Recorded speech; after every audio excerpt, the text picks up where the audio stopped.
लाहौर से लेकर कराची तक अपनी शीरीं सुखनी से लोगों के दिलों को घायल करने वाले, आपके अल्फाज के इंतखाब पे वाह वाह, अपने लिए नहीं आपके अल्फाज के लिए वाह वाह। ये फकीर का अपना जाती मुशाहिदा है। हम कराची में रहते हैं, कराची के बिल्कुल बराबर में हैदराबाद है। कराची में रहते हुए हम हैदराबाद इतनी दफा नहीं गए जितना शाहजी लाहौर में रहते हुए हैदराबाद गए हैं। तो बात यही है ना, जहां पहुंच गए वहां सिक्के जमा दिए, झंडे गाड़ दिए माशाल्लाह। और क्यों ना हो, उस इमाम के मानने वाले हैं जिसका खुद ये कहना है कि मुल्के सुखन की शाही तुमको रजा मुसल्लम, जिस समत आ गए हो सिक्के बिठा दिए हैं। तो माशाल्लाह उन्हीं के नाम लेवा हैं। जब उनका नाम लेते हैं तो उनका फैज़ जारी हो जाता है। आज माशाल्लाह अहले कराची इस प्रोग्राम में बज़ाहिर तो शरीक नहीं है, लेकिन शाहजी की रूहानियत से लोग मुतमत्ते हो रहे हैं। बल्कि मुझे मालूम हुआ है कि माशाल्लाह मुल्क में ही नहीं, मुल्क से बाहर भी ये प्रोग्राम जो नशर किया जा रहा है, तो इमाम अहमद रज़ा के चाहने वाले दयारे गैर में भी अगर हैं तो माशाल्लाह शाहजी की वसासत से आला हजरत का फैज़ पा रहे हैं। मैं मुबारकबाद पेश करता हूँ हज़रते क़िबला पीर तरीक़त खलीफा हुज़ूर ताजुश शरीआ शीरीं सुखन हज़रत अल्लामा सैयद खुर्रम रियाज़ शाह साहब क़ादरी रज़वी दामत बरकातुम लालिया को और उनके शहजादों को कि जिन्होंने माशाअल्लाह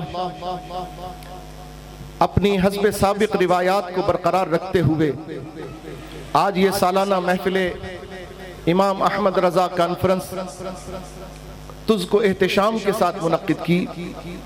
और इनके उन तमाम रुफ़क़ा को भी मैं मुबारकबाद पेश करता हूँ, इनके मुरीदों को भी, इनके मुआविनीन को भी, और इस महफिल में आने वाले मुबारक मुअज़्ज़ज़ मोहतरम मेहमानान गिरामी को, उलमाए किराम को और तमाम कारकुनाने ज़ी वक़ार को, तहरीक लब्बैक या रसूल अल्लाह सल्लल्लाहु तआला अलैहि वसल्लम के तमाम जिम्मेदारान, कारकुनान, वाबस्तगान, हुजूर अमीरुल मुजाहिदीन शेखुल हदीस व तफसीर अल्लामा हाफिज खादिम हुसैन रज़वी रहमतुल्लाह ताला अलैह के चाहने वाले जितने भी मुसलमान यहाँ जमा हैं, मैं सबको मुबारकबाद पेश करता हूँ। अब चूंकि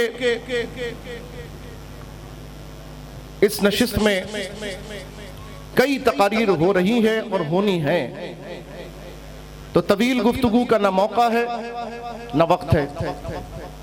तो मैं चाहता हूं कि कुछ मुतफर्रिक बातें आपके सामने ऐसी अर्ज करूं ताकि आपके जहन में वो बातें अगर बैठ गईं, इंशाअल्लाह ताला आला हज़रत के फैज़ से इंशाअल्लाह एक और फैज़ भी आपको मिलेगा।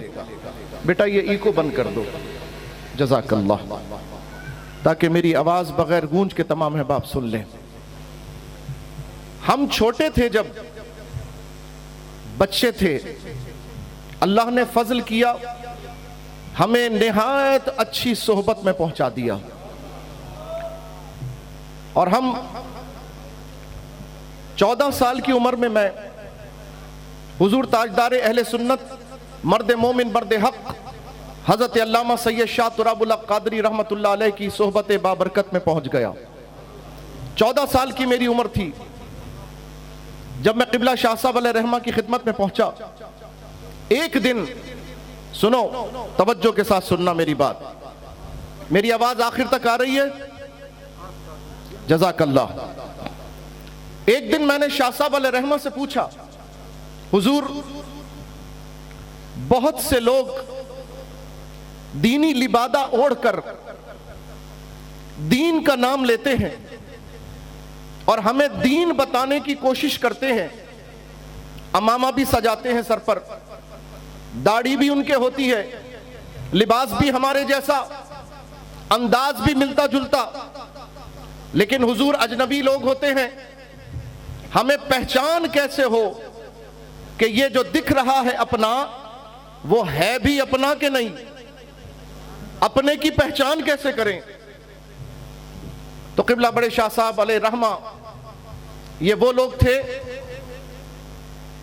ये शाह साहब अलैहि रहमा, हुजूर अमीरुल मुजाहिदीन, ये वो लोग हैं, ये वो लोग थे, इनका ताल्लुक सिर्फ तबक़े उलमा से नहीं, बल्कि इनका ताल्लुक इल्म के साथ हिकमत से भी था। ये नब्बाज़ कौम थे, ये नब्बाज़ मिल्लत थे। जिस तरह डॉक्टर नब्ज पकड़कर मर्ज की तशखीस करता है और उसकी दवा तजवीज़ करता है, इन अकाबिर का भी यही आलम है कि तबीब जिस्मानी मर्ज को तशखीस करे और उसकी दवा तजवीज़ करता है, ये आलिम हकीम रूहानी मर्ज को, दीनी मसाइल के मामलात को, ये ऐसे नब्बाज हैं कि नजर डालते हैं, पहचान लेते हैं और फिर कौम को उसके मामलात से रहनुमाई भी अता फरमाते हैं। भाई यही सवाल आपसे करें तो आप क्या जवाब देंगे? आप यकीनन सोचेंगे कि अगर कोई हमारे सामने दीन बयान करने आएगा अजनबी, तो पहले हमें उसे चेक करना होगा कि ये अपना भी है कि नहीं।